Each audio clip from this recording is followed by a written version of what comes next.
안녕하세요. 켈리의 작은 도서관에 오신 것을 환영합니다. 오늘은 김희설 작가의 충문을 소개해 드리겠습니다. 이 작품은 가족 내에서 여성, 특히 어머니의 위치와 희생을 사실적으로 묘사하면서 그들의 목소리가 어떻게 잊혀지고 또 소외되는지를 보여주는 작품입니다. 김희설 작가의 충문 들어보시죠.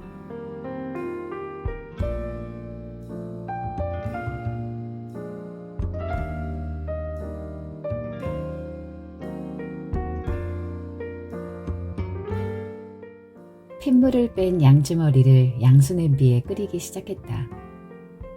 양파 1개, 대파 2개, 큼직하게 자른 무 3덩어리를 넣고 물을 넉넉하게 담았다. 처음엔 센 불로 끓이다가 중불로 줄이면 된다. 편수 냄비엔 소금물을 끓였다. 그동안 표고버섯과 양송이, 팽이버섯을 꺼내 다듬고 씻었다. 느타리버섯도 한 줌 씻어 큼지막한 건 손으로 찢고 표고버섯과 양송이는 채 썰고 팽이버섯은 3등분으로 나눴다. 부숭부숭하게 쌓인 깨끗한 버섯이 접시에 소복했다. 버섯을 손바닥으로 살짝 눌러보았다. 쌉쌀한 표고버섯 냄새가 기분을 좋게 했다. 육수 냄비에 부르르 떠오르는 거품을 국자로 걷어냈다. 소고기 묵국을 끓일 생각이었다. 찬바람이 불면 엄마는 제일 먼저 소고기 묵국을 끓여 상에 올리곤 했다. 끓는 소금물에는 양송이 버섯을 데쳐낸 후 찬물에 헹궈 체에 걸러뒀다. 고기 덩어리를 젓가락으로 꾹 눌러보았다. 마치 빨간 물감을 떨어뜨린 것처럼 핏물이 육수에 번지듯 퍼졌다가 이내 사라졌다. 고기가 푹 익으려면 조금 더 끓여야 했다. 불을 줄인 후 시계를 올려다 봤다. 8시가 되려면 2시간은 남아 있었다. 육수 거품을 한 번 더 걷어낸 후에 묵국에 넣을 대파 하나를 어슷하게 썰어두었다. 네 자리 현관 비밀번호를 누르는 소리가 들리고 이내 작은 풍경 소리가 들렸다. 20여 년간 현관에 걸려있던 도자기 풍경 소리가 새삼스럽게 들렸다. 중학교 졸업여행에서 기념품으로 사온 풍경이었다. 그러고 보니 집안의 장식품들은 대부분 기념품들이었다. 나와 이경이가 소풍이나 졸업여행, 해외여행에서 사온 싸구려 기념품들이 집안에 잔뜩이었다. 텔레비전 옆으로 크기를 달리하는 돌하르방만 10개가 넘었다. 장식장에는 플라스틱 첨성대가, 그 옆엔 에펠탑과 마트료시카가 줄지어 서 있었다. 시와 그림이 그려진 나무 걸개 옆엔 하회탈과 밀짚 모자가 걸려있고 박물관이나 지역명이 박힌 열쇠고리들은 아예 바구니 하나를 차지해 담겨 있었다. 베트남 전통 모자인 농은 에어컨 위에 뽀얀 먼지를 뒤집어 쓰고 있었고 중국에서 사온 부채는 안방 문고리에 달려 문을 여닫을 때마다 덜그럭 소리를 냈다. 소파의 가장자리에 앉아있는 담뱃대를 등에 맨 호랑이 인형은 어디서 사온 것인지조차 기억나지 않았다. 이런 걸 고를 때 너희들을 생각하면 하나도 버리질 못하겠어. 현관문의 풍경은 속리산에서 사온 기념품이었다. 신발장에 걸려있는 효자손은 담양에서, 구두주걱은 판금대에서 사온 것이었다. 현관에 들어선 아버지는 벽에 걸린 시계부터 올려다본 후 벗은 신발을 다시 신발장 안에 넣고서야 안으로 들어섰다. 시계는 이경의 대학 동문회 기념이라고 적혀 있었다. 냄새 좋구나. 그게 네 아버지 가장 큰 칭찬이지. 맛있다가 아니라 냄새가 좋다는 것이 아버지의 최상급 표현이라는 걸 엄마는 잘 알고 있었다. 서운한 내색은 아니었다. 엄마는 본인이 음식 솜씨가 없는 여자라고 여겼다. 나와 이경은 물론이고 아버지 역시 식탁 앞에서 음식 불평을 한 적이 없었는데도 그랬다. 누구 하나 아니라고, 엄마가 한 음식이 제일 맛있다고, 그런 호들갑을 떨지 않아서였는지도 모른다는 생각이 그제서야 들었다. 아버지는 수저를 들기 전에 잘 먹겠습니다. 다 먹은 후에는 꼭 잘 먹었습니다. 라고 말을 했다. 어렸던 자식들에게 스스로 보인 모범이 오랜 습관이 되어 딸 자식들이 40을 앞두고 있는데도 변함이 없었다. 묵직하고 습한 고깃국 냄새가 집안을 채웠다.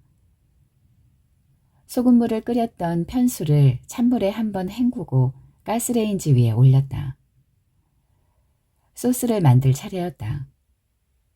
굴소스와 진간장을 1:1 비율로 넣고 끓고 있는 육수에 약간의 물을 부었다. 물에 갠 전분까지 넣은 후에 약불로 천천히 끓여냈다. 숟가락으로 휘휘 젓자 보글거리며 끓던 국물이 이내 걸쭉해졌다. 마침 백미가 완성되었다는 전기밥솥 알림음이 들렸다. 옷을 갈아입고 나온 아버지가 물걸레를 들고 바닥을 한 번 더 쓸기 시작했다. 나는 젓가락으로 고기를 한 번 더 찔러보았다. 젓가락은 폭 부드럽게 들어갔다. 건더기를 건져냈다. 국물은 얄팍하게 썬 무른 무와 파를 넣어 한 번 더 끓이고 건져낸 고기는 얇게 찢어 진간장과 참기름으로 묻혀놓았다. 어느새 거실엔 정교자상이 펼쳐져 있었다. 아버지는 보이지 않았다. 나는 안방문을 열어보았다. 중국 부채가 덜그덕거리는 소리에 아버지가 내 쪽으로 고개를 돌렸다. 어떤 걸로 골라야 할지 모르겠다. 아버지가 내민 건 엄마의 사진이었다. 한 장은 재작년에 찍은 가족사진 중에서 엄마 얼굴만 도려낸 사진이었고 또 한 장은 20여 년 전에 찍은 엄마의 전신 독사진이었다. 웃음 띤 입가가 희미했지만 예의 익숙한 엄마의 표정이었다. 여하튼 상위에 올려놓기는 좀 작았다. 다른 건 없고요. 네가 한번 볼래? 아버지가 사진이 담긴 상자를 내밀었다. 엉덩이를 밀며 뒤로 물러나는 아버지의 움직임이 눈에 띄게 굼뜨고 무거워 보였다. 아버지의 칠순 생일이 지난달이었다. 아버지는 아무것도 하지 말라고 했다. 어떤 모임이나 자리도 만들지 말라고 했다. 이경과 나는 생일 전주에 아버지를 찾아와 10여 년 동안 둘이 같이 부은 적금 통장을 아버지 앞에 내밀었다. 칠순 기념으로 여행을 보내드리기 위해 그간 모아온 돈은 제법 큰 목돈이 되어 있었다. 아버지와 엄마 두 분이서 한 달간 유럽을 돌다 와도 되고 지중해 크루즈 여행도 가능할 금액이었다. 엄마가 바라던 극지방의 오로라를 보고 오는 것도 좋겠다는 내 말에 이경은 노인네들이 추운 나라는 힘들다며 차라리 따뜻한 나라에서 진진히 먹고 즐기고 오시는 게 더 나을 거라고 했다. 여하튼 두 분이 가고 싶은 곳이면 어디든 갈 수 있는 돈이었다.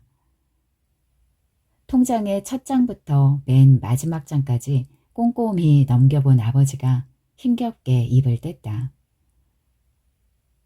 이걸 만들려고 너희들이 오래 힘들었겠다. 고맙다. 너희 엄마도 고맙다고 했을 거다. 아버지의 목소리가 희미하게 떨렸다. 나 혼자라도 가라는 말은 하지 마라. 미안하다만 엄마랑 가고 싶었던 여행이어서 그런지 너희들하고도 가고 싶진 않다. 그렇다고 이걸 안 받겠다고 하면 너희들도 서운할 테니 일단 받아는 둘게. 고맙다. 그리고 생일 당일엔 집에 없을 예정이니까 신경 쓰지 말고. 템플스테이를 신청했다는데 그렇게까지 할 필요가 있나 싶었다. 자식에게 짐이 되고 싶지 않은 마음을 모르는 바가 아니었으나 과한 강박에 시달리는 건 아닌가 싶어 걱정이 되기도 했다. 가장 힘든 사람은 아버지였다. 그걸 감출 이유도 없고 숨길 필요도 없는데 앉아있는 아버지의 정수리가 훤히 들여다 보였다. 반백이어도 수튼 많아 정정해 보였는데 1년 사이에 아버지는 급속도로 늙어버렸다. 청바지에 피케 셔츠를 즐겨 입던 아버지가 절집에 드나들면서 개량 한복을 입기 시작했고 어깨와 허리가 구부정하게 굽기 시작했으며 깨끗하던 피부도 검버섯이 부쩍 올라와 있었다. 사람이 이렇게 주저앉을 수도 있나 싶을 정도의 변화였다. 아버지가 내민 작은 종이 상자에는 엄마의 사진만 담겨 있었다. 온전히 엄마 혼자 찍은 사진이 아니라 엄마가 찍힌 사진 중에서 엄마만 오려낸 사진들이 대부분이었다. 나는 아버지 옆에 앉아 상자를 뒤적였다. 초등학교 교문 앞에서 찍힌 엄마는 꽃다발을 든 내가 오려진 것이었고 학사모를 쓴 엄마 사진에는 이경이 도련해졌고 이태 전에 네 식구가 함께 갔던 강릉 바다에서는 엄마를 뺀 나머지 식구들은 동그랗게 사라져 있었다. 아버지, 이게 다 뭐예요? 네 엄마가 보고 싶다. 그렇다고 이렇게 잘라놓으면. 바닥에 흩뿌려진 사진들을 한데 모았다. 엄마가 보고 싶다는 말에 뭐라 대답해야 할지 몰랐다. 엄마가 보고 싶은 건 나도 이경이도 마찬가지였다. 출근길 지하철 안에서도 일요일 아침에 조조를 보러 간 극장에서도 분식집에서 떡볶이를 사거나 계절이 바뀌어 옷장을 정리할 때도 빈집에 들어서자마자 습관적으로 라디오를 켜다가 문득 샤워 뒤 뿌옇게 습기 찬 거울을 손으로 닦다가도 카톡의 프로필 사진에 1년이 넘도록 걸려있는 카라꽃과 그 옆에 적혀있는 엄마라는 글씨를 보는 매 순간마다 엄마가 그리웠다. 언니, 난 꼭 현관을 나설 때 그렇게 엄마가 생각이 나. 왜 하필? 엄마가 나한테만 쓰레기 버리라고 시켰잖아. 그것도 꼭 출근하는 길에. 아니면 신경 써서 차려입은 날에 일부러 그러는 사람처럼 말이야. 그래서 신경질 많이 냈거든. 언니한테는 그런 거 안 시켰지? 난 아침에 나가서 그랬나? 그랬을 거야. 아침 엘리베이터에 쓰레기 냄새 나면 안 된다면서 언니는 시킬 수 없다고 그랬어. 엄마가 언니보다는 나를 좀 더 편하게 대했던 것도 있고. 그랬니? 이경은 고개를 끄덕였다. 이경의 말 맞다나 엄마는 나에게 쓰레기 봉투를 쥐어준 적이 없었다. 그러고 보면 어떤 집안일이나 잔심부름을 해본 적도 없었다. 엄마가 도움을 요청하지 않았고 집을 나오기 전까지 나는 그런 것을 같이 해야 할 일인 줄도 몰랐다. 그래도 이경이 있었으니 엄마가 덜 힘들었겠다 싶었다. 한 번이라도 싫은 내색을 안 했으면 좋았을 텐데 진짜 단 한 번도 좋은 얼굴로 받아든 적이 없었어. 어떤 날은 그냥 현관 앞에 두고 가버린 날도 있었거든. 그게 뭐라고. 이경이 말끝을 흐렸다. 그게 뭐라고. 샤워 후에는 변기와 세면대에 물기를 닦으라는 말을 들은 적이 없었다. 차려놓은 아침밥도 거르기 일쑤였다. 늦든 이르든 귀가 시간은 알려달라는 요구도 지킨 적이 별로 없었다. 치과에 가는 건 미루지 말라는 것도 담배를 끊으라는 말도 듣지 않았다. 무엇보다도 엄마를 봐서라도 그 남자와의 결혼을 다시 한번 생각해보라는 엄마의 바람마저 거절했다. 그게 뭐라고?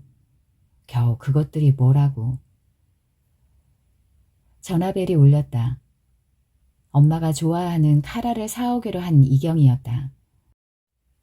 꽃은 샀는데 엄마가 좋아하는 치즈케이크를 사가도 되느냐는 것이었다. 치즈케이크를 잊고 있었다. 안 살 이유가 없었지만 그래도 아버지에게 물어는 봐야 했다. 바닥에 흩어진 사진을 하나씩 주워 담으며 아버지는 소리 없이 고개를 끄덕였다.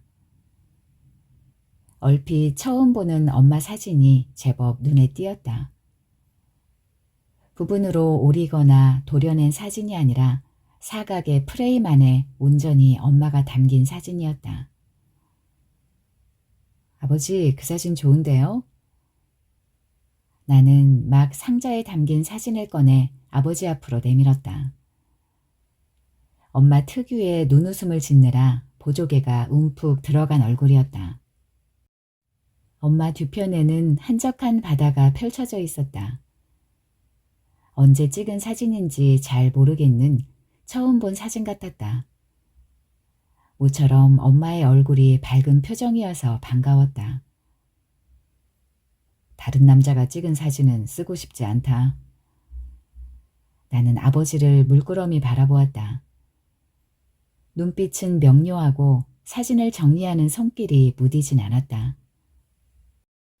결국 아버지가 고른 사진은 5년 전에 찍은 엄마의 독사진이었다. 아버지와 꽃축제에 왔다고 전화를 걸었던 엄마의 목소리가 생생하게 떠올랐다.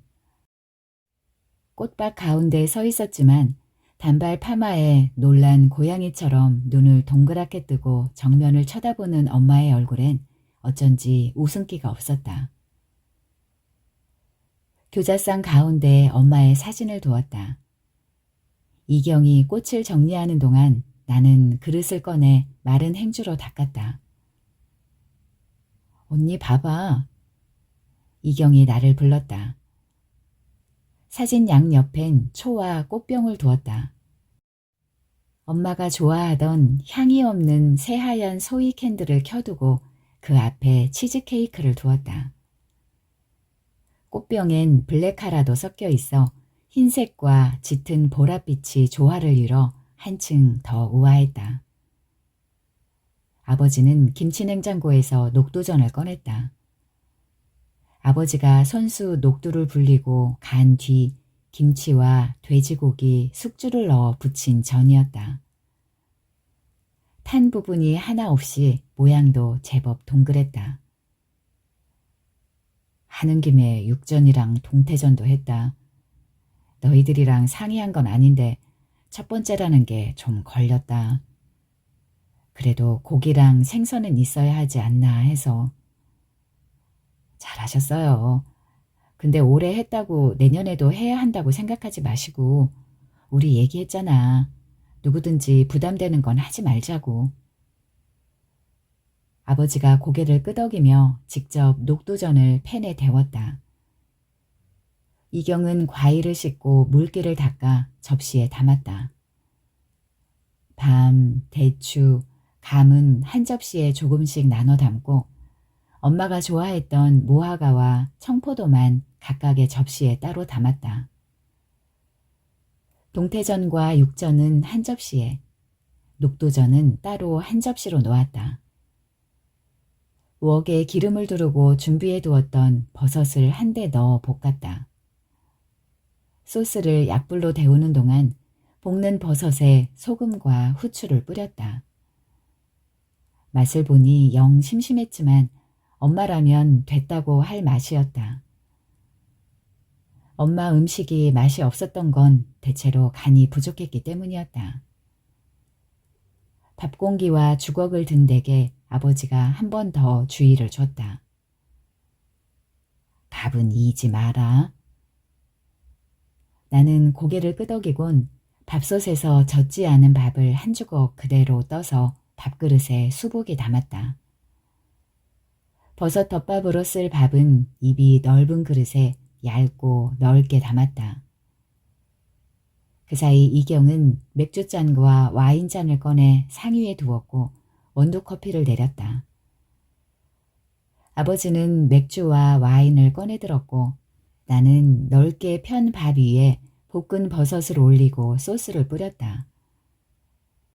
버섯 덮밥을 어디에 둬야 할지 몰라 하자 아버지가 치즈케이크 옆에 놔주었다. 언니 수저.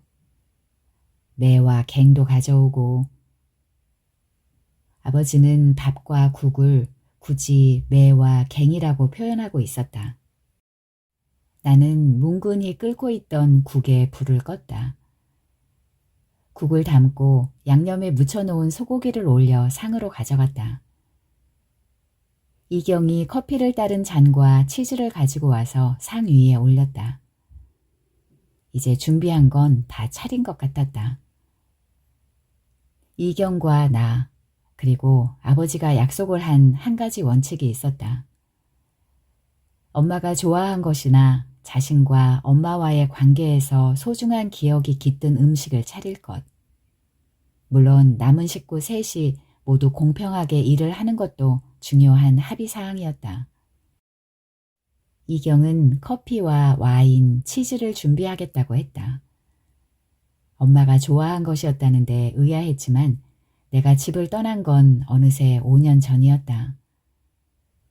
그동안 나는 기혼 여성에서 이혼녀가 되었고 이경은 수학학원을 개원했으며 아버지는 혼자가 되었다.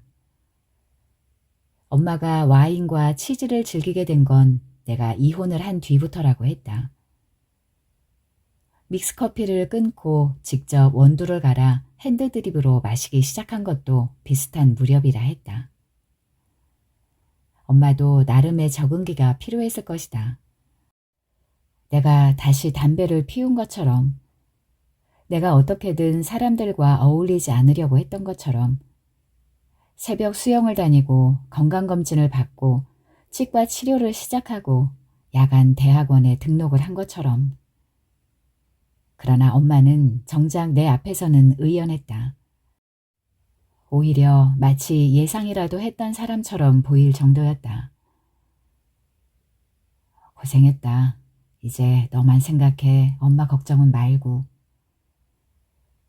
솔직히 말하면 나는 엄마를 걱정할 여유가 없었다. 더 솔직히 말하면 그럴 이유도 까닭도 없었다.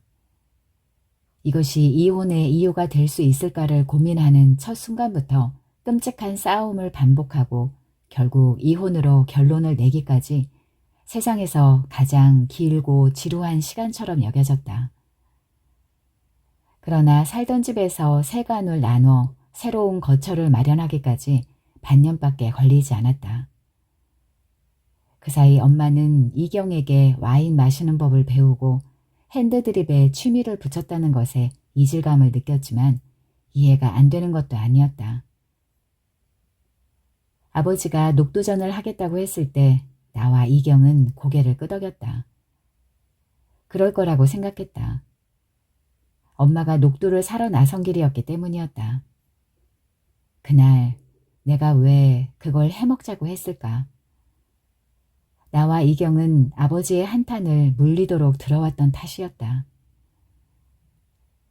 그날 엄마는 전화를 걸어 같이 점심을 먹자고 했다. 좀처럼 있던 일이 아니었으므로 나는 내심 놀랐지만 우연히 사무실 근처로 약속을 잡았다. 엄마가 고른 메뉴는 버섯 덮밥이었다. 갑자기 기온이 떨어진 날이었고 도심의 나무들이 가장 아름답게 시들어가던 계절이었다. 따뜻한 버섯 전골이 어떠냐고 물었지만 엄마는 점심이니 가볍게 먹자고 했다. 직장인들이 빼곡하게 들어찬 식당의 한 구석에 엄마가 먼저 와서 앉아 있었다. 식당에 들어서자 창밖을 무심히 바라보던 엄마의 옆모습에서 알 수 없는 서글픔이 느껴졌다. 나는 연유를 알 수 없는 갑작스러운 감정의 정체가 무엇인지 몰라 엄마와 점심을 먹는 내내 엄마의 표정을 살펴야 했다. 나이보다 젊어 보이는 엄마라고 생각했는데 그날만큼은 엄마가 73이라는 것이 70년이라는 거대한 물리적 시간이 아득하게 느껴졌다. 동네 슈퍼에 갈 때도 파운데이션을 바르고 눈썹을 그리고 립스틱을 바르던 엄마였다. 그러나 버스로 내정거장 거리의 마트로 녹두를 사러 간다면서도 엄마는 화장을 하지 않은 민낯이었다. 아버지와 싸웠느냐고 묻자 네 아버지가 어디 싸움이 되는 사람이니? 라고 반문했다. 그 말에 오히려 안도가 되었던 것 같다. 큰소리 한번 내는 법이 없는 아버지였으니까, 또한 여느 때와 다르지 않은 엄마의 말투였으니까. 버섯 덮밥을 반쯤 먹었을 때 사무실에서 찾는 전화가 걸려왔다. 나는 밥을 먹으면서도 휴대폰을 내려놓지 못했고 엄마는 자주 창밖으로 시선을 돌리며 식사를 마쳤다. 다 먹고 나서였던가. 입을 닦은 냅킨을 반으로 접고 또 반으로, 다시 반으로 접어가며 엄마는 무심히 말을 건넸다. 남자도 만나면서 살아. 생각보다 인생이 짧더라. 그때 나는 뭐라고 대꾸했을까? 녹두전을 해먹지 말고 사다 먹으라고 했던가? 자주 나와서 나랑 같이 점심 먹자고 했던가? 그도 아니면 겨울 오기 전에 단풍 구경이라도 다녀오자는 빈말을 했을지도 모르겠다. 엄마는 나의 어떤 말을 생애 마지막 말로 기억했을까? 타닥타닥 소이 캔들의 나무 심지가 타들어가는 소리만이 집안에 울렸다. 아버지가 시계를 올려다보더니 창문과 현관문을 조금 열어두고 다시 상 앞으로 섰다. 아버지가 상 앞에 앉아 이경이 따르는 맥주를 받아 잔을 채웠다. 어떤 음식 냄새보다 진한 커피향이 거실에 가득 들어찼다. 초와 사진과 꽃, 다음 줄에는 수저와 밥과 국, 그 다음 줄에 커피와 치즈케이크, 버섯덮밥과 녹두전, 육전과 동태전 접시가 놓였고 마지막 줄에 밤, 대추, 감을 담은 접시와 무화과, 청포도 접시가 놓였다. 꽃 앞에는 와인과 치즈를, 녹두전 부근에는 맥주도 따라두었다. 제기 대신 엄마가 가장 좋아하던 접시와 잔을 썼다. 제사상처럼 줄 맞춰 놓지 않은 데다 화려한 꽃무늬와 새무늬 접시들로 차린 음식이어서 마치 손님상처럼 보였다. 의미로만 보자면 이제 손님이 된 엄마를 위한 상차림이었으므로 영 틀린 것도 아니었다. 절은 하자. 제사를 직접 경험한 건 결혼 뒤였다. 결혼 후 첫 제사는 남편의 고조할아버지 제사였다. 식을 올린 지 2달쯤 뒤였고 나는 처음 겪어야 할 일에 온 신경이 곤두서 있었다. 제삿날은 마침 토요일이어서 금요일 저녁부터 시가로 들어가 동동거렸지만 내가 할 수 있는 일은 설거지가 대부분이었다. 제사 당일 아침부터 30평 아파트에 시아버지 형제들 내외며 남편의 남자 사촌들이 들이닥쳤다. 거실엔 남자 어른들이, 방에는 사촌 시동생들이, 부엌에는 어머님과 작은 어머님들로 북적여서 서 있을 곳조차 없었다. 오랜 세월 동안 분담해 놓은 일을 다들 각자 알아서 하느라 내가 비집고 들어설 데가 없었다. 이제 갓 들어온 며느리나 질부에게 뭘 시킬 엄두를 못 내는 것 같기도 했다. 그때 시아버지가 나를 따로 불렀다. 6 형제 중에 맏이었던 시아버지는 너희 집에서는 제사나 차례를 어떻게 지내느냐고 물어봤다. 당신 집안은 김해 김씨, 목경파 몇 대손이라는 말을 몇 번이나 외우게 시킨 후에 시아버지의 질문이었다. 요즘은 여자들도 절을 한다는데 말끝을 흐리는 걸 보니 너희 집도 그러느냐는 질문이었다. 남자 어른 6이 모두 나 하나만 쳐다봤다.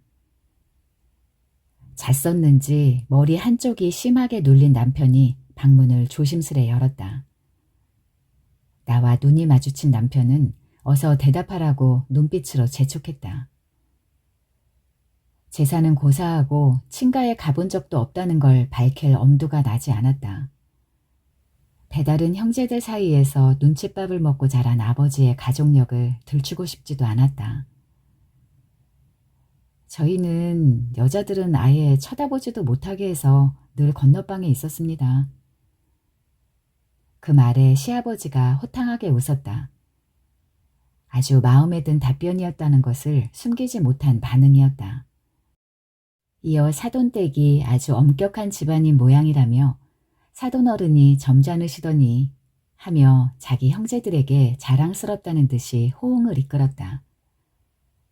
다들 한마디씩 나도 모르는 우리 집안 제사 문화를 칭찬하더니 각 집안마다 다른 제사 문화로 화제가 이어지다가 먼 촌수의 아재며 할아버지의 집안에 예를 들어가며 흉을 보기 시작했다. 누군가 어디 가서 보니까 좋아하셨던 음식이라며 콜라도 올리더란 말에 시아버지가 갑자기 버럭 성질을 냈다. 본데없는 집안처럼 그게 뭐하는 짓이래냐? 다른 집이 그랬다는 걸 전했을 뿐인데 혼자 성을 내기 시작했다. 말을 한 사람은 무안해져서 얼굴이 빨개졌고 부엌에선 또 시작이네. 나는 말을 쑥덕였다. 다른 어른 하나가 나를 향해 얼른 부엌으로 들어가란 눈치를 줬다. 첫인상이 모든 것을 좌우할 수 없다는 걸 안다. 하지만 10가지 다 보지 않아도 하나만 가지고도 충분히 추측할 수 있는 것도 있다. 집안의 첫 며느리라고 그래도 대미는 한번 하라는 말에 멀뚱히 서 있는 나에게 작은 어머님 중 한 분이 과도와 배를 내밀었다. 위와 아래를 좀 잘라내는 거야. 이렇게. 나는 손을 덜덜 떨면서 사과의 위와 아래를 잘랐지만 수평도 맞지 않고 모양새가 말끔하지 않았다. 결국 시어머니가 한 번 더 말끔하게 정리를 한 뒤에야 제기에 올릴 수 있었다. 나는 딸기와 포도, 대추는 어떻게 하느냐고 물었다. 그것도 일일이 다 칼질을 해야 하는가 싶었는데 딸기와 대추는 꼭지만 따고 포도는 줄기 끝만 가위로 살짝 잘라내고 말았다. 매는 서쪽이고 갱은 동쪽이며 구이는 중앙, 생선은 동쪽, 고기는 서쪽, 머리는 동쪽, 꼬리는 서쪽, 닭이나 생선포는 등이 위로, 국수는 서쪽, 떡은 동쪽, 익힌 나물은 서쪽, 포는 서쪽, 붉은 과일은 동쪽, 흰색 과일은 서쪽, 대추는 동쪽이며 밤은 서쪽. 부엌에서 건넨 제수를 진설시키며 시아버지는 사사건건 시비를 걸었고 제사를 마치기까지 몇 번이나 버럭버럭 소리를 질렀다. 도대체 매번 이렇게 몰라서 어떻게 조상님 볼 낯이 있겠느냐는 것이었다. 시아버지가 소리를 질러댈 때마다 심장이 터질 듯 뛰어대는 통에 나중에는 가슴이 진짜로 아픈 것처럼 느껴질 정도였다. 진설이 끝나고 분향으로 강신을 한 뒤에 참신을 했다. 참신은 제사에 참여한 모든 사람이 다 같이 참배하는 절차로 문안인사 같은 것이라 했다. 그리고 모두가 절하듯이 엎드려 한참 고개를 숙여야 했다. 누군가 헛기침을 한 뒤에야 다시 일어났다. 스포츠 중계를 진행하듯 시아버지는 매 과정을 행동 하나하나에 대한 명칭과 의미를 설명했다. 집안에 세 사람이 들어왔기 때문이라고 말하며 남자는 손을 어느 쪽이 위에 오게 하는지, 여자는 또 어떻게 손을 잡아야 하는지, 심지어 절할 때 발은 어느 쪽 발이 어느 쪽 발을 포개야 하는지 일일이 설명하고 토를 달았다. 고래에는 축 읽기가 끝나면 곡이 있었다. 곡은 직계 자손들만 하는데 오늘은 조상의 기일이기 때문에 생략한다. 부모의 기제사에는 반드시 곡을 하고 조부 이상의 조상 제사에는 하지 않아도 되는데 오늘날에는 곡을 생략하지만 이러한 예법이 있다는 사실만은 알아둬라. 알겠냐? 사람의 말이 아니라 마치 책의 한 부분을 읽는 듯한 시아버지의 말에 남자 어른들과 남편, 사촌, 시동생들이 동시에 네 라고 일사불란하게 대답했다. 헌작의 마지막은 세 사람인 나의 차례였다. 세 사람이 들어왔다는 인사라고 했다. 작은 어머님들이 옆에서 잡아주어 큰 절을 올렸다. 무릎을 꿇고 술을 올리고 다시 또 큰 절을 올렸다. 다리가 후들거렸다. 뒤로 물러서는데 시아버지가 짐짓 더 힘을 준 목소리로 말을 이었다.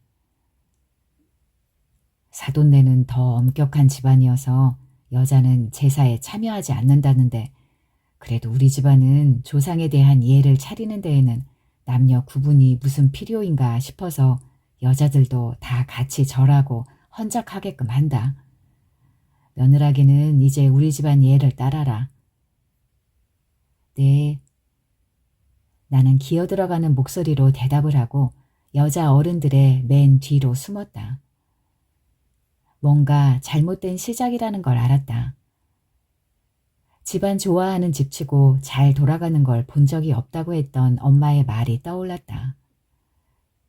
상견례 자리에서 개혼이어서 라는 말을 몇 번이나 되풀이하며 집안 사람들 눈 때문이라는 이유를 강조하던 시아버지를 영 탐탁지 않게 여겼던 것이다. 예단 문제는 물론이고 결혼식장 선정이며 청첩장 문구 하나 그냥 쉽게 넘어가질 않았다. 결혼은 집안의 일이라는 걸 익히 알고 있었으므로 그런 갈등은 어느 결혼이나 당연히 겪는 줄 알았다. 주변 선배들의 이야기나 인터넷에서 예비 신부들의 진짜 이상한 시가에 관한 사연들을 읽으며 나 정도면 별 문제가 될 것이 없다고 생각했다. 적어도 같이 살 일 없도록 집은 해결해 주었고 시어른들의 노후는 두 분이 미리 준비해 두었다는 것에 흠은 없는 시가라고 생각했다. 1년에 2번 정도 간소하게 하니까 걱정은 안 해도 돼. 남편은 6번의 제사를 2번이라고 속였다. 첫 제사를 제외하고는 참여하는 사람은 남자 어른 두엇이 전부였고 늘 시어머니와 나만 음식 준비를 해야 했다. 알고 보니 첫 제사 때 집안 어른들이 다 모였던 건 세 사람이 들어온 후 첫 번째 제사라는 이유로 시아버지가 강압적으로 호출을 했던 탓이었다. 게다가 다음 제사부터는 작은 어머님들은 아무도 참석하지 않았는데 그건 이제 집안의 며느리인 내가 들어왔기 때문이었다. 제사가 있는 즈음이면 꼭 시아버지에게서 전화가 걸려왔다. 무턱대고 휴가를 내고 와서 제사 음식을 하라는 것이었다. 내가 남편의 집에 새 식구로 새 일원이 된 기분이 아니라 혼사를 통해 아무 때나 부려먹어도 되는 흠 안 잡히는 몸종이 된 기분이었다. 그 집 사람들은 그게 너무 마땅한 일이어서 반발할 수 있는 여지 자체가 주어지지 않았다. 이 집 사람이 되었으면 이 집 규칙을 따라라. 생리휴가도 턱턱 주는 세상이라는데 시가 제사를 사유로 휴가를 못 낸다는 게 무슨 소리냐. 네가 마음만 있으면 어려운 일 아닌데 네 마음이 부족한 게 문제다. 뭐 대단한 일을 한다고 회사 그러는지 모르겠다. 어차피 애 낳으면 그만두고 들어앉을 거 차라리 이참에 그만두는 건 어떠냐. 날로 발전하는 시아버지의 요구는 끝이 날 줄 몰랐다. 아니나 다를까 빨리 아이를 낳으라는 말에 시달려야 했고 노골적으로 아들이라고 표현하는 것도 서슴지 않았다. 그건 시아버지가 아니라 평상시 말수가 적은 시어머니의 일갈이었는데 그 이유가 더 서글펐다. 네가 덜 시달리려면 빨리 아들 손주를 낳아야 끝난다. 그래야 네가 편할 거야. 어쩐지 무서운 느낌마저 들었던 건 조용한 성격의 시어머니가 본심을 드러내어서가 아니라 가부장적인 남편에게 오랜 세월 동안 시달려 얻게 된 무기력과 우울증이 고스란히 드러났기 때문이었다. 가장 참을 수 없는 건 중재를 하지 않는 남편이었다. 이 사람이 이런 남자였다는 걸 결혼을 하고서야 알아챘던 것이다. 3년이 넘는 연애 시절은 얼마나 무색한 시간이었는지, 그 시절에 나는 대체 누구를 만나왔던 것인지 알 수가 없었다. 절 해야 돼? 난 그거 이상하던데. 이경이 쭈뼛거렸다. 사진한테 절하는 것 같잖아. 엄마가 아니라. 엄마의 혼이 사진에 서려 있다고 생각해. 엄마가 잠시 와 있다고. 그게 더 끔찍하잖아. 아버지가 답답하다는 표정을 지었다. 그렇지만 억지로 하라고 재촉하지도 않았다. 그냥 묵념하듯이 잠깐 눈 감고 앉아있으면 안 될까? 나의 말에 이경이 고개를 끄덕였다. 아버지는 안 내켜 했지만 어쩔 수 없이 받아들였다. 아버지와 나, 이경은 상 앞에 무릎을 꿇고 앉았다. 아버지는 절을 하듯 아예 고개를 바닥에 대듯이 숙였고 이경은 깍지 낀 두 손을 자기 가슴에 댄 채로 눈을 감았다. 나는 두 손을 무릎 위에 올려놓고 천천히 눈을 감았다. 만약 엄마가 이 순간에 우리를 찾아와 보고 있다면 제각각인 세 명을 바라보며 잠깐이라도 웃었으면 했다. 명치 끝이 콱 막히듯 아팠다. 엄마를 그렇게 보내는 게 아니었는데 그 생각만 하면 체한 것처럼 가슴이 먹먹하고 답답해졌다. 버섯 덮밥을 먹는 동안 엄마는 여기 맛있다라는 말을 여러 번 했다. 내 입에는 심심했는데 엄마가 맛있다고 하니 다행이었다 싶었다. 커피 마실 시간은 있니? 바쁘면 들어가고. 사무실로 곧바로 들어갔으면 했는데 그대로 엄마를 보내는 것도 마음에 걸렸다.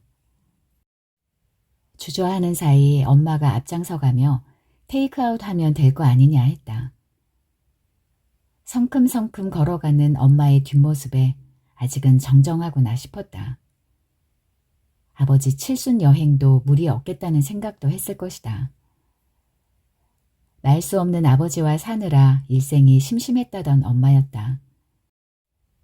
뒤로 태어난 자식이라고 식솔 취급 못 받고 자란 아버지의 외로움을 엄마 혼자 감당하느라 외가 식구들이나 친구들과의 교류도 자제하고 살아온 엄마였다. 나 혼자 재밌어하면 네 아버지가 더 서러울 것 같아서. 부부도 의리가 있어야 같이 산다. 그래서였는지 남다른 부부이기는 했다. 지긋지긋하다고 서로를 흘겨보지 않으며 늙어가는 데에는 아버지의 몫도 컸다. 그 세대, 그 나이라고 믿어지지 않을 만큼 권위를 내세우지 않았기 때문이었는데 부엌일을 제외한 집안일은 주로 아버지가 도맡아 해온 까닭이기도 했다.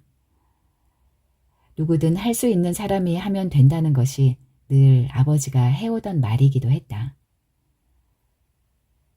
카페는 혼잡했지만 구석구석 빈자리가 있었다. 주문을 마치고 진동배를 들고 앉아 나는 엄마에게 한 번 더 물었다. 두 분이 싸우셨어? 아님 엄마가 뭐 잘못한 일이 있나? 아니라니까. 근데 웬 녹두전이야. 아버진 생전 뭘 해먹자고 뭐 해달라고 하는 걸 본 적이 없는데 가끔 그렇게 녹두전은 해달라 하는 것 같네. 별걸 다 기억한다. 그럼 나 6학년 때 이맘때였겠네. 졸업여행 갔다가 이틀 만에 집에 오는 건데 엄마는 녹두 사러 가야 한다며 나는 제대로 쳐다보지도 않고 시장으로 뛰어나갔잖아. 중학교 2학년 때는 갑자기 비 오는 날이었는데 엄마가 학교로 우산을 안 가지고 와서 쫄딱 맞고 집에 갔고, 생전 그럴 엄마가 아닌데 엄마 녹두전 하느라고 비 오는 줄도 몰랐다고 했고, 고1 때는 아버지가 집에 한참 만에 온 날이었어. 그때 아버지가 왜 집에 없었는지 기억이 잘 안 나네.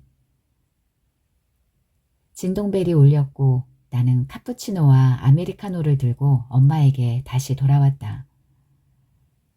생각해보면 아버지가 녹두전을 먹겠다고 한 건 모두 11월이었다. 아버지의 요구에 입을 꾹 다문 채 녹두전을 부치는 엄마는 어쩐지 주눅든 사람처럼 보이곤 했다. 빚진 사람이거나 벌을 받는 사람 같기도 했는데 나로서는 그 이유를 알 도리가 없었다. 커피를 내밀었는데도 엄마는 일어서지 않았다. 먼저 가. 난 천천히 갈게.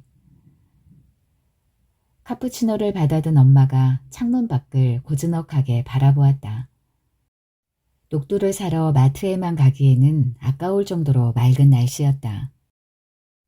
공기는 차가워도 하늘은 더없이 파랬다. 바람이 불자 노란 은행잎이 와르르 쏟아지며 공중에 날렸다. 저렇게 가면 그만인데. 응? 고운 잎들 다 떨어져서 아깝다고. 여름엔 지겹도록 초록색이더만 노랗게 물들면 뭐해. 바람 한 번에 사라지는 걸. 그날 저녁 아버지는 전화로 엄마의 사고 소식을 전했다.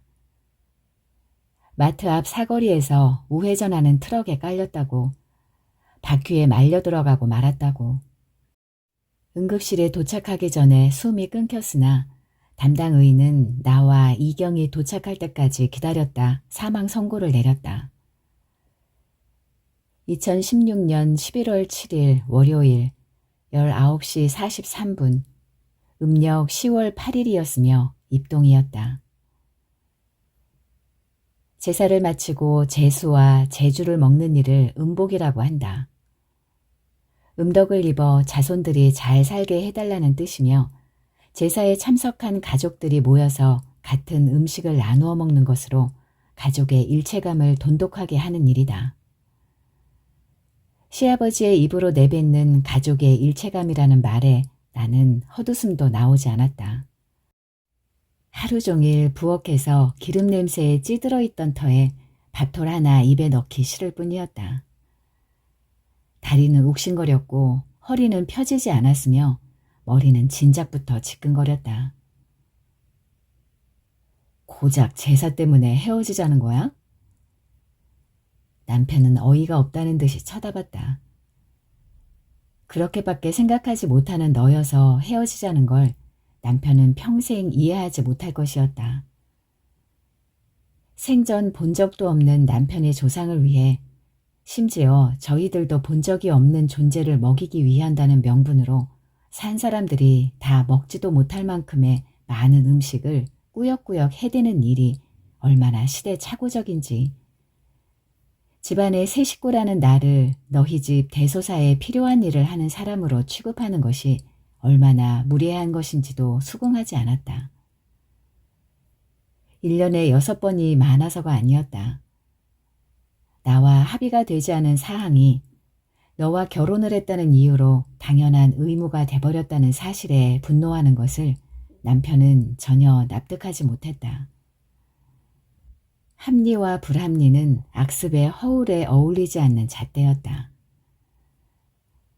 제사는 음력으로 해야 한다는 걸 알지만 나와 이경은 아버지를 설득해서 양력 날짜로 지내기로 했다. 음력으로 한다면 올해는 11월 25일에 제사를 지내야 하는데 우리에게 의미 없는 날짜에 엄마의 죽음을 추모하고 싶진 않았다. 우리는 매년 11월 7일을 엄마를 떠나보낸 날로 기억해야 했다. 외가에는 알리지 않고 우리끼리만 엄마의 첫 제사를 지내기로 했다. 올해의 음력이 10월 8일인 11월 25일엔 다 같이 절에 가는 걸로 합의를 보았다. 아버지는 버섯 덮밥을 남기지 않고 다 먹었다.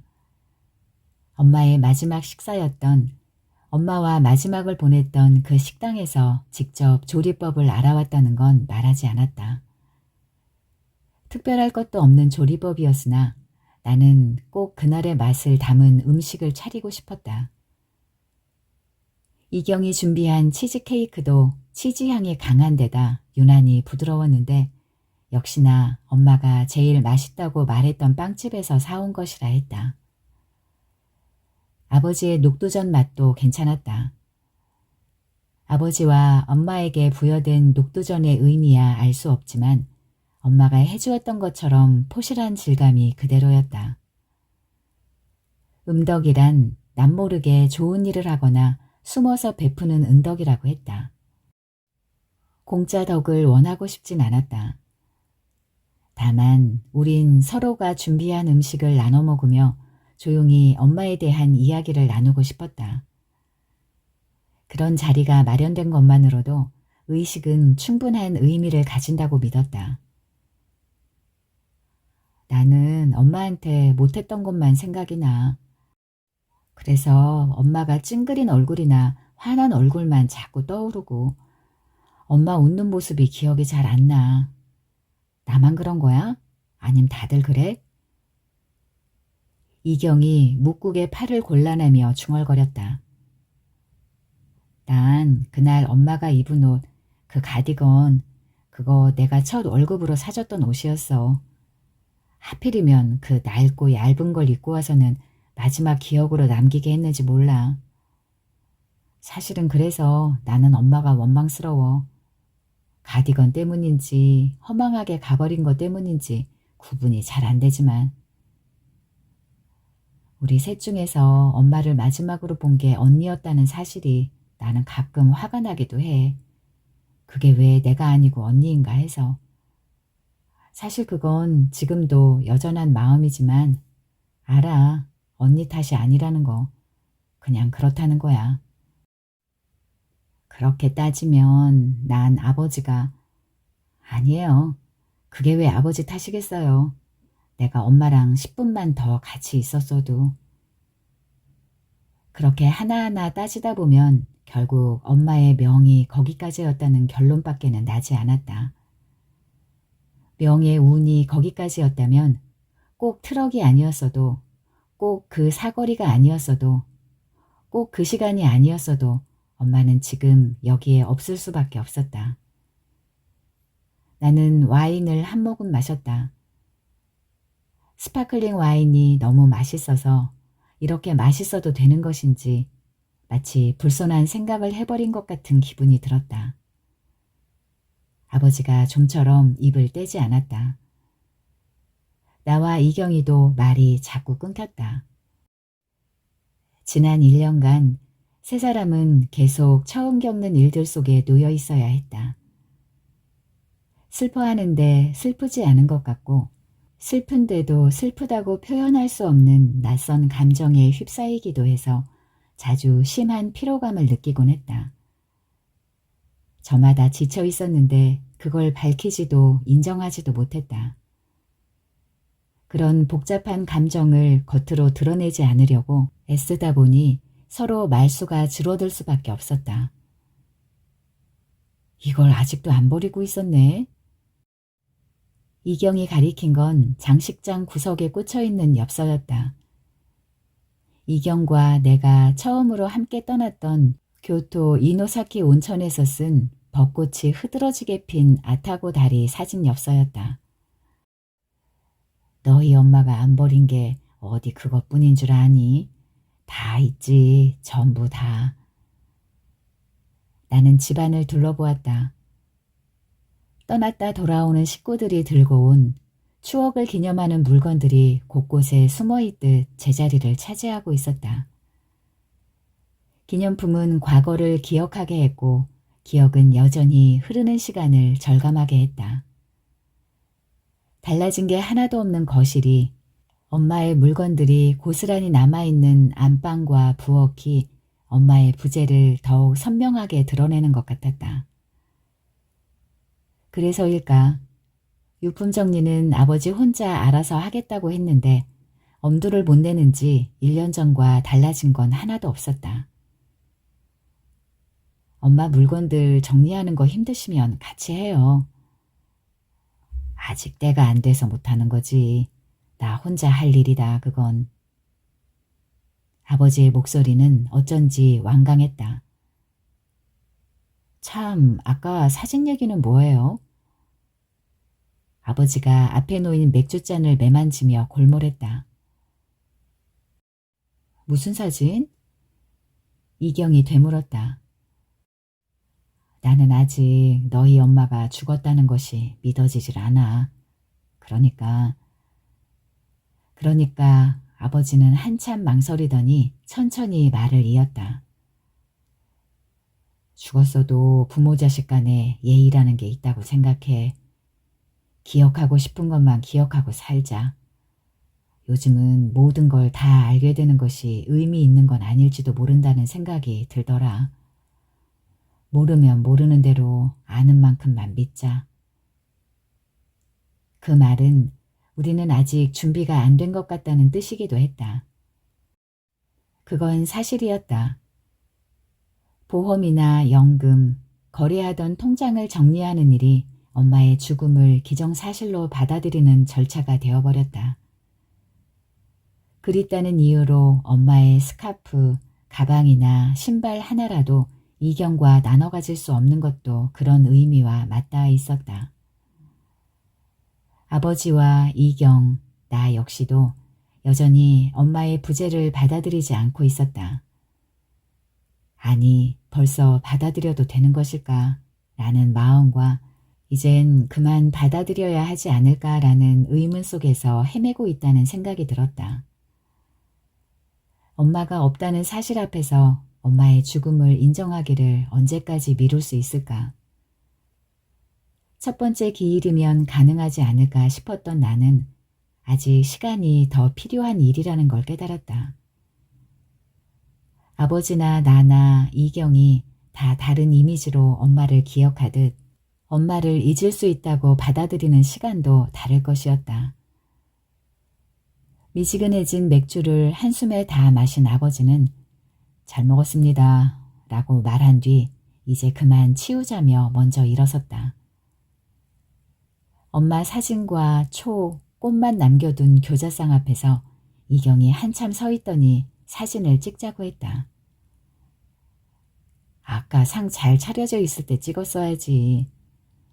그러니까 나도 처음이어서 몰랐지. 이제라도 찍자. 아버지도 오세요. 이경이 휴대폰을 쥔 손을 멀리 뻗었다. 엄마 사진을 먼 배경으로 두고 아버지와 이경, 나의 얼굴로 꽉 찬 사진을 찍었다. 입동이었으나 다행히 아무도 울지 않는 밤이었다.